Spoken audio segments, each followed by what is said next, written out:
Welcome back to Routine Rundown, the show where we discuss the beauty industry and our routines beyond what meets the eye. I'm your host, Zoe Weiner, Senior Beauty Editor at Well+Good, and today we're speaking with founder and CEO of Self-Made, Stephanie Lee. We're getting into how emotional well-being affects our skin and why psychodermatology, a word you're going to learn a lot more about, is an emerging trend that has the potential to revolutionize the skincare industry. Before we dive in, don't forget to please leave us a review, share the episode with a friend, and subscribe to our newsletter linked in the show notes to keep the conversation going. Now, let's get into it.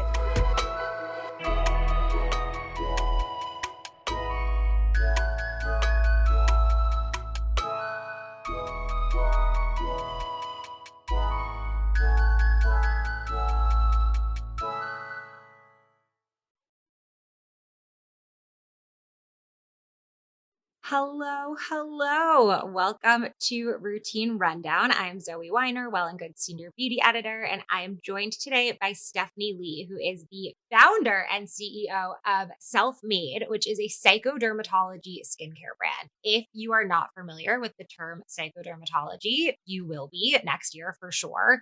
We have actually called psychodermatology skincare as one of our 2023 trends, and Self-Made is really one of the brands that is leading the charge. So we're going to dive in on all of these things. It's a very lofty topic, but Stephanie, thank you so much for being here.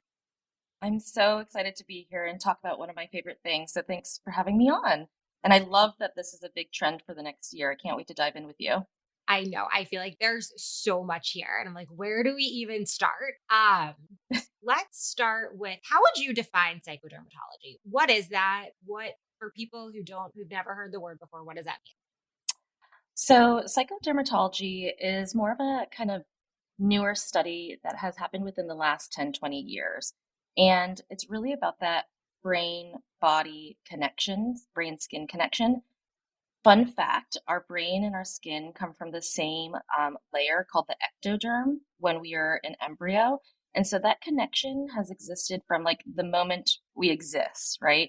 And so being that these organs are so interconnected, of course, those two things have an effect on each other. So it's really about your mind, your mental health, your emotional well-being, and how it shows up and manifests on your skin and body function. Yeah. I think what's so interesting is I feel like we've all known about this mind body connection. Like, we know that we get a zit when we're really stressed out before a big date or a big interview. We know that we get goosebumps for X, Y, and Z reason. But this is kind of the first, like, I would say the last year is the first time really that we're putting words to it and it's coming into the spotlight. Why do you think that's the case? Why do you think it's become a part of like this broader beauty conversation? Those are such great examples of how our bodies are so connected in ways that sometimes we don't even know. And when we think about Eastern medicine and the way that they approach health, it is very holistic. That has existed for decades, eras, all of the above, and are so foundational to some of the traditional Chinese medicine or Ayurvedic. And so within Western cultures, we kind of dissociate our bodies from our minds. And if you go to the doctor, you go to a dermatologist, you go to a specialist that in hand or elbow or stomach. And so it's really dissecting the body that has been kind of like our go-to for the longest time. It's a very symptoms-based approach rather than the holistic-based approach. And I think the reason why it's such a big deal is because we all feel like shit. Am I allowed to cuss? Yeah, I think so. Okay. We all feel like shit, right? I mean, the past 3 years have been incredibly difficult. And the mental health crisis has always existed because we don't have existing tools, resources, or conversations that make it feel approachable or accessible. And so with the onslaught of COVID and isolating and all the things that have happened within the past 3 years, we're overstressed, we are out of tools, and we're finally kind of like as a population speaking about it and embracing it. Whereas before it was kind of like pockets, right, of folks were talking about it and this stigma of like, oh, you're broken or all these things. And so because nothing exists, people are really looking towards what are they putting in their bodies, on their bodies, and what's happening in their brain and the bodies from a hormone perspective, and how do those things come together. And one of the things that we spend a lot of money and time on in taking care of ourselves is beauty, skincare, body care. And so that is an exact mind body connection that is becoming more and more apparent as we've sat at homes by ourselves looking at our zits because we're stressed, or I have more gray hair because I started a business, all of those things. And we're wondering why, how did this happen? And being a little bit more self curious. Yeah, and I think we spend so much on skincare and makeup to cover up perceived flaws and all of that, but really, you're not paying attention to the full picture. It's kind of all for nothing. Like you can fix a pimple, but if you're still Absolutely. stressed, another one's gonna pop up. Absolutely. And the more science and investigation we have, like, gut health has been a huge thing, and that's connected to the brain. Sleep, we're not sleeping as well anymore, and that affects our performance. So I think we're just seeing it in almost every facet of our lives, and you can't ignore it anymore. So true. And this mind skin connection is really central to self-made. I know that you guys identify as a psychodermatology brand. Your messaging is really, really about what we're talking about now. How did that come to be and why was this mind skin connection such an important part of what you created? So when I started thinking about the brand, I thought about my own lived experiences when I, as a person of color, have had my own mental health challenges. And I had one crisis in about 2015 and didn't know anything about myself, didn't understand my hobbies, never had conversations around my emotional well being. And every time I go to therapy, while it was difficult and hard, I kept on finding out more stuff about myself. Simultaneously, working in the beauty industry and looking at my face on a day to day basis and seeing how it's showing, how that stress, right? The anxiety and depression were showing up. So, for instance, like my skin was incredibly textured and inflamed. Um, I had massive amounts of dandruff that I had never had before. And every time I'd go to a doctor and they'd give me something, it didn't work. And the more healing I did from an emotional standpoint, and let's be honest, it's always a work in progress, the better that I saw my skin and my dandruff calm down. And I was able to manage stress and emotional regulation in a way that didn't affect my skin as much. And so when we think about stress, whether it's external, UV rays, pollution, all of the above, we should also be thinking about our internal stressors. When we go through a breakup, when we, lose our jobs, um, are stressed out for an exam, all of those things release hormones within our body that affect, different parts, like our heart starts to race. When we feel anxiety, our muscles tense up to protect ourselves. And so knowing that I've experienced that and knowing that a lot of my peers across, different industries, no matter what, stress was the main factor. I had the question of how do you take these really incredible lessons and turn them into a livable lifestyle, right? They shouldn't just live in an office or a mental health app or conversations with your girlfriends or whatever. They should be on your vanity. These reminders should be on your vanity, in your shower, and on your nightstand, because that's how often we should be thinking about our emotional well being. And so the best way I could do it was to inject as much mental health into the times that we're already taking care of ourselves, which are through our products and the time that we spend putting makeup on or putting our skincare routine on for self reflection, mindfulness, all of the above.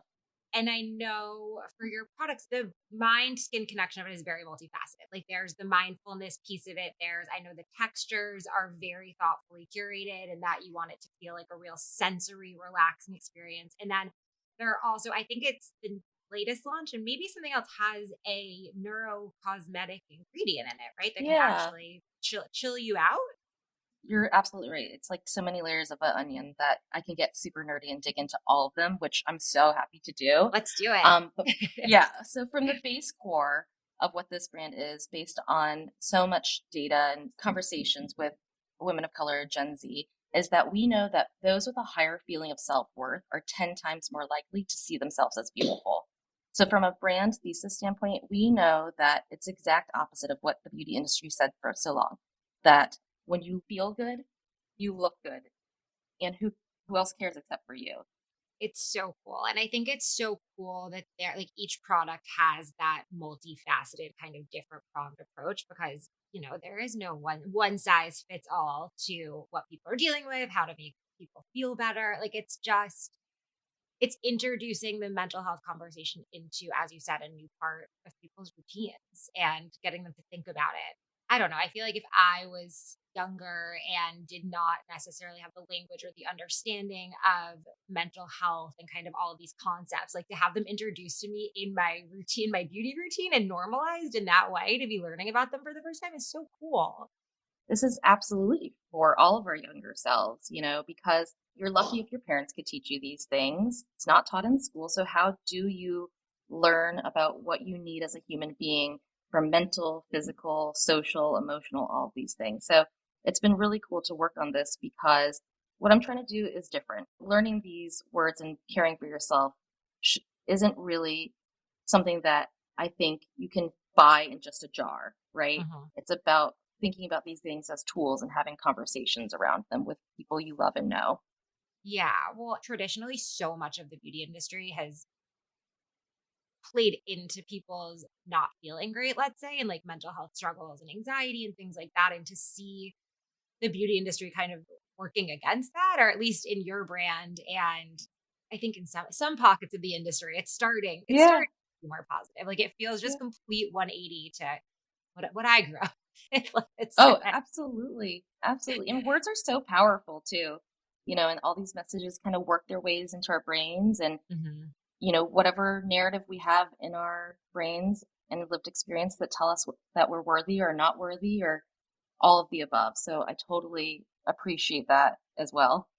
The mental health conversation in general is less stigmatized, right? Where does Gen Z play into this? Because I know that we've spoken a lot about Gen Z. I think you identify as a Gen Z focused brand primarily. Like, how is Gen Z Hmm. different than what we grew up with and how we were talking about it? And how have they made this moment Whew. possible?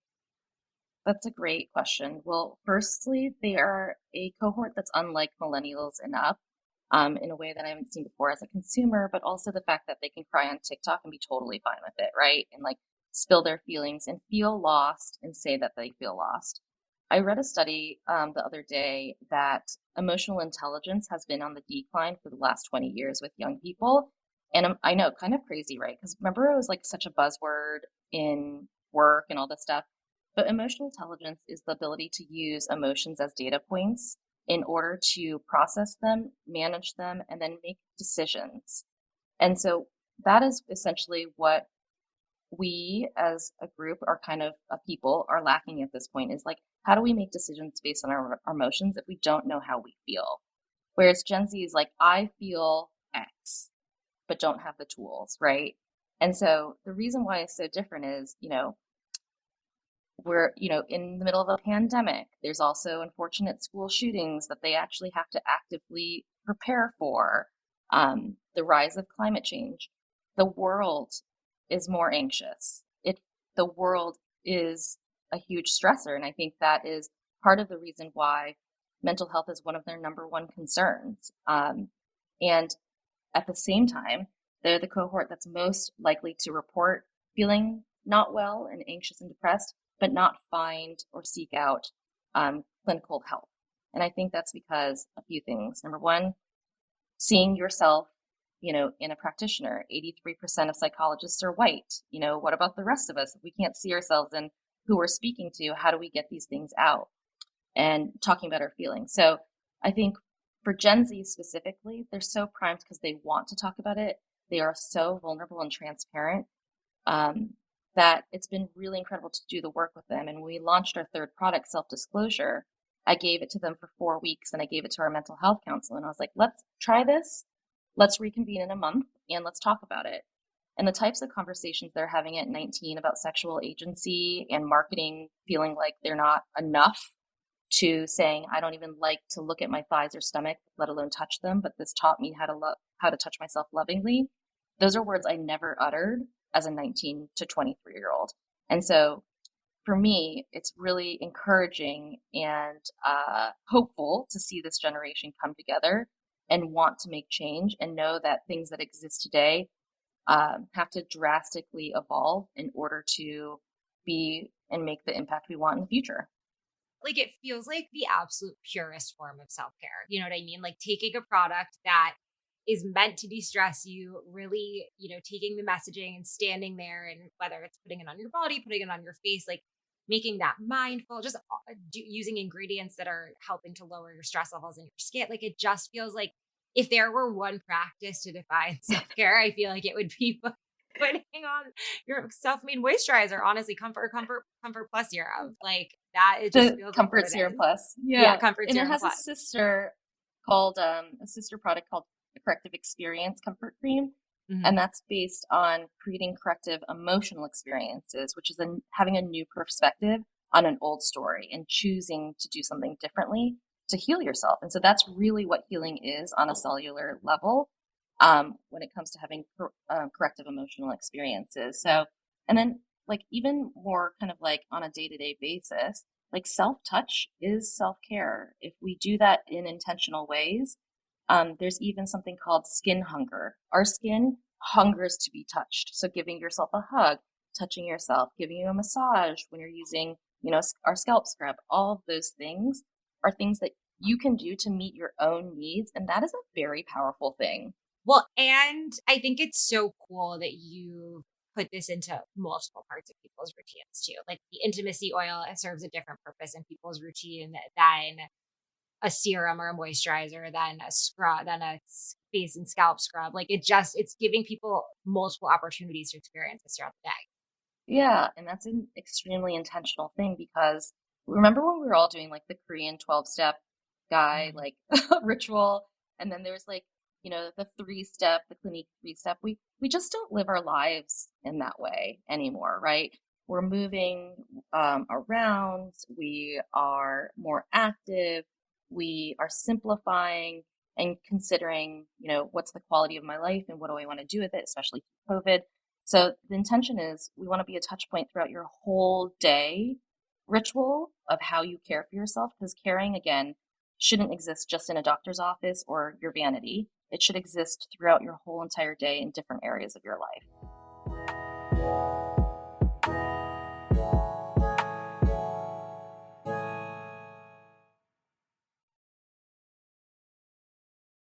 The brand launched in 2020. Yes, we're a pandemic baby for sure. Wow. I mean, what was that like? It feels like the timing of skincare meets mental health to launch in 2020 feels very timely. I would even say a bit early, because even you were saying like this is we're looking at Yeah, it's 2023, right, true. in terms of Yeah. trends.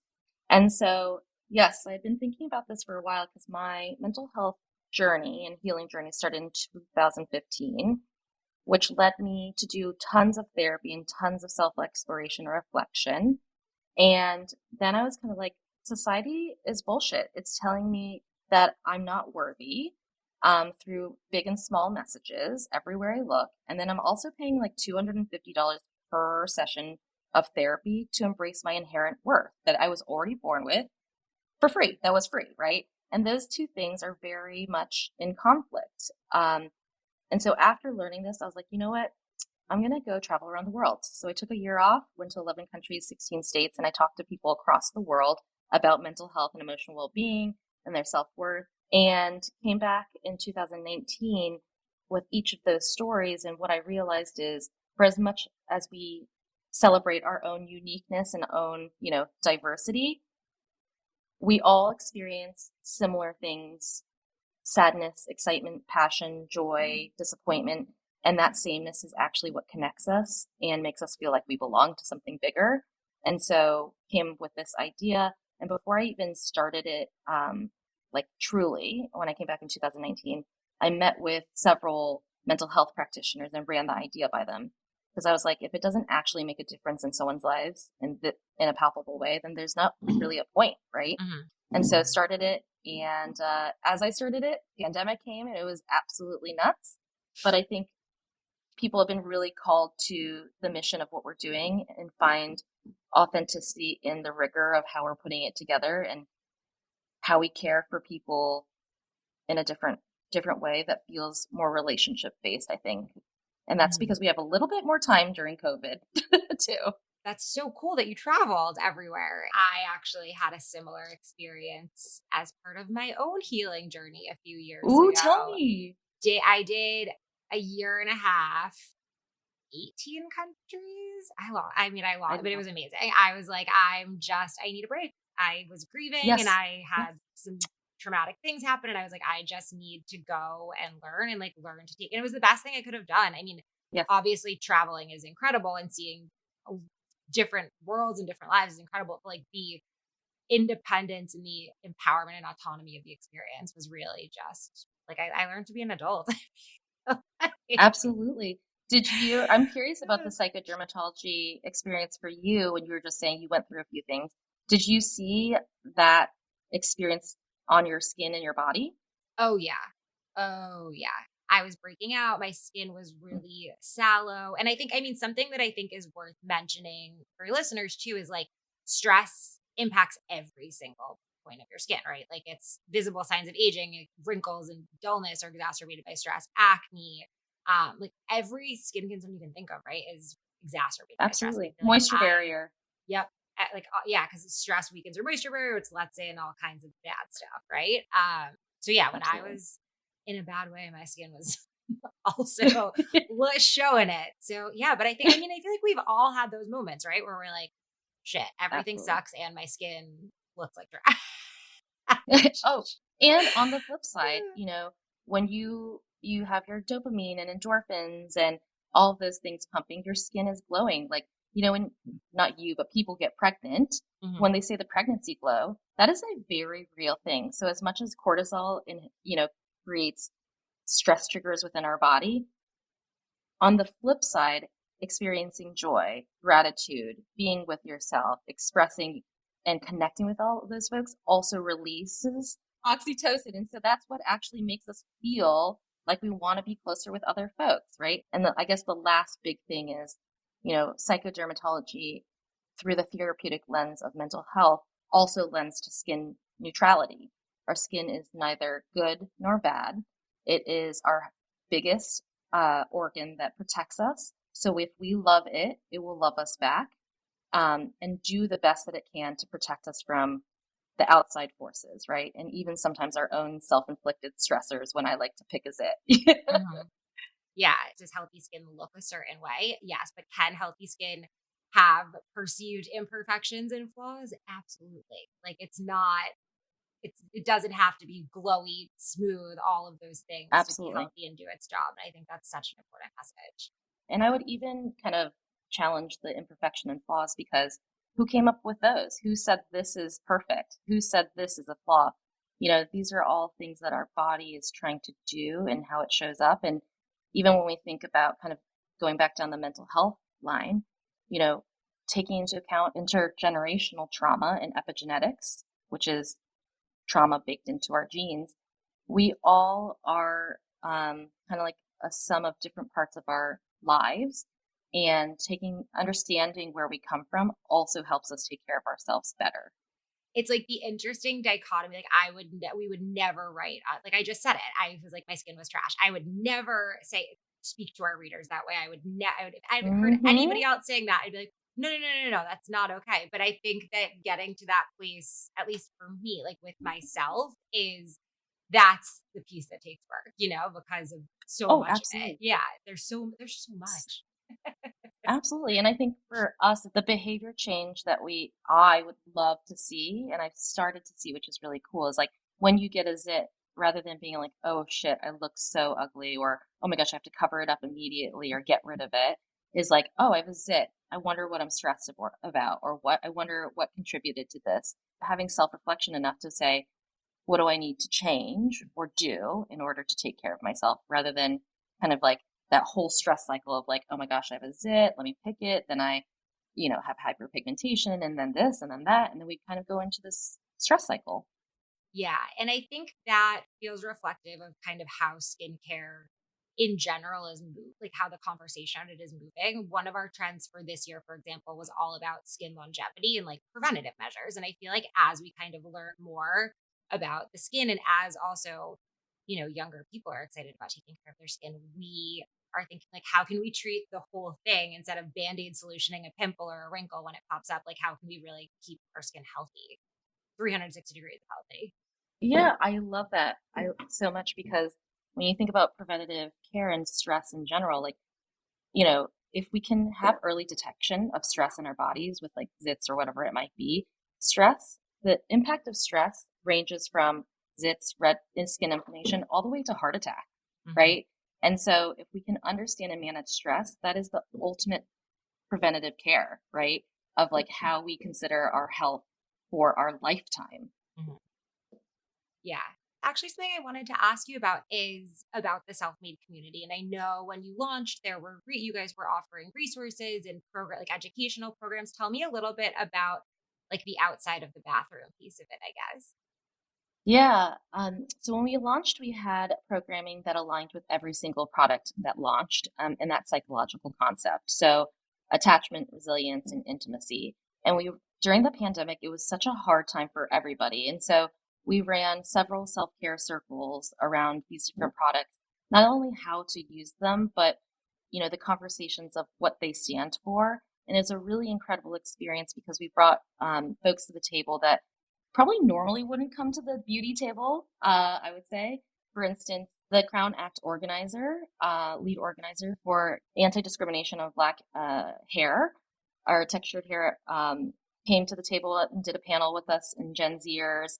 A reporter that does politics and beauty came to the table because when we really think about it, this is really about the politics of beauty and where it meets our mental health, right? So anything that tells us how we love ourselves, how to show up in the world affects our mental health. And so it's been really awesome to be able to have conversations around very human things and have this intersectionalism of how to explore kind of like this whole idea of whole health. But yeah, so the programming is really intentional because how do you take it out of your bathroom, off of your screen, into real life? And that's the hardest part once you have self-awareness is how do you make these changes and connect with people in a different way? And it's nice because people have said that it feels like a safe space to talk about these things that feel really scary.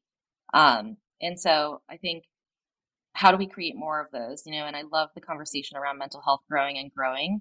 How do we create more conversations and more outlets for folks to really connect on issues that really impact us, from reproductive justice that impacts Hmm. our health and mental well-being because we have to have autonomy over our bodies, and so everything like voting also increases your feeling of confidence, which also helps your mental health. So all of these pieces are so interconnected. So how do we create that web of interconnected? And the more we talk about it, and Zoe creating spaces like this to talk about it, the better.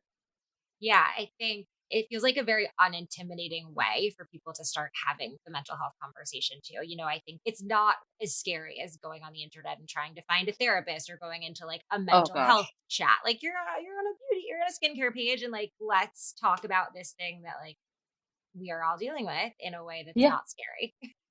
Absolutely. And it's cool because like even over like rites of passage, beauty rites of passage, like the first time you wore makeup, the first lipstick you wore, or the first time you shaved your legs, like everyone has an experience about that. And because it has stuck with us, and how do we have conversations around these things that are universal experiences that no matter who you are, you can connect on these things. So it's so cool Mhm. to feel that belonging in a space that sometimes or historically hasn't felt that safe to share those things. I loved what you said before about your travels and how like you met so many different people with so many different experiences, but there were unifying experiences. And like at the end of the day, like everybody, feels sad sometimes. Everybody Mhm. struggles and feels badly about themselves. And like to come at that with so many different perspectives is just incredible. I love the brand. It's just you're doing such cool stuff. So because this is routine rundown, I would love to hear about your routines. What routines, your beauty routine, your daily routine, what makes you feel your best? Well, first, I am not an early morning person. So to me, it's like I like to simmer in bed a little bit because there's so much about the alarm clock kind of like jolting you out, and Mhm. that sets the tone for your day. So I like to simmer a little bit, say what's up to my dogs, always do my antidepressant, anti-anxiety medication, a multivitamin, lots of hydration. And I basically get myself outside to start my day. Love nature. It really grounds me. What I love to do is make sure that I'm not overstressing my skin, especially when I already feel stressed. So that's definitely, I have a gentle microbiome cleanser that I love from Galaney. Use Secure Attachment Comfort Serum as my go-to almost every single day. Don't forget the SPF, because I think that's so important as we talk about external stressors. And really just try to be kind to myself in terms of the like self-talk that happens in my head, because it shows up on my skin. But I think those are kind of the key components of how I take care of myself. Oh, therapy. Can't forget that one. We have very similar mornings. I'm like, let me lay in bed, read a book, then let me go outside with the dog, take my meds, do my skincare. Yeah, like exact same vibe over here. I love that. And I love that you're in New York doing the same thing that I'm doing in California. Yes. And it's cool that we get to connect over our own rituals and like are so intentional about it, because I think that's what really takes a routine to the next level. On today's show, you heard me, your host, Zoe Weiner, in conversation with Stephanie Lee. Routine Rundown is a Well+Good Studios production. If you like what you heard, please share with a friend or two so they can join the conversation too. We also have a newsletter for you to subscribe to, which we've linked in the show notes for extra insight on all things mentioned in today's episode. And if you feel so moved, you can always drop us a line at podcast@wellandgood.com. Routine Rundown is produced by Taylor Camille, Jen Snyder, and Abby Stone, along with help from many other hands and brains at Well+Good. Our episodes are edited by Sarah Gabrielli and Maya Stone, with additional production support from Malia Agadello and Ashley George. Our theme music was created by Nick Doss, and our show art was designed by Natalie Carroll, Jenna Gibson, and Alyssa Gray. On the next episode of Routine Rundown, we don't look at menopause as really a gateway towards a completely natural, necessary transition. Female physiology is complicated. It's a lot of things happening throughout our lives. But if we were to actually really look at menopause, we could see it as an opportunity for reclamation and certainly a reframe about what the middle of life looks like.